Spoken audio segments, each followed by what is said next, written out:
তো বন্ধুরা দেখো কি আজব মেশিন এখন। ধান কাটার জন্য যে আলাদা মেশিন, ডাঙার জন্য আলাদা মেশিনের কোনো প্রয়োজন নেই, একটা মেশিনের মধ্যেই সবকিছু করা যায় এখন। তো দেখো আজকে আমার জমির ধান এই মেশিন দিয়ে কাটা ডাঙা করা হলো, আমি তোমাদের সঙ্গে শেয়ার করলাম। দেখতেই পাচ্ছ। তা কাটাটা দেখাতে পারলাম না, তার কারণ আমি জমিতে যাইনি। আর এদিকে দেখো আমার শাশুড়ি প্লাস্টিক ধরে আছে। আর দেখো ধান কিভাবে করছে মেশিন দিয়ে, মেশিন মানে মেশিনের পাইপ দিয়ে। আর যে আমার মেয়ে চলে আসলো, আর ওইদিকে আমার বর প্লাস্টিক ধরেছে।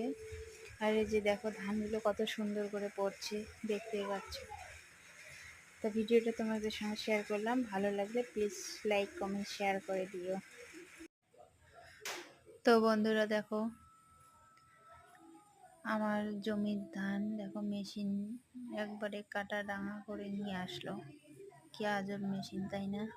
ধান ডাঙার জন্য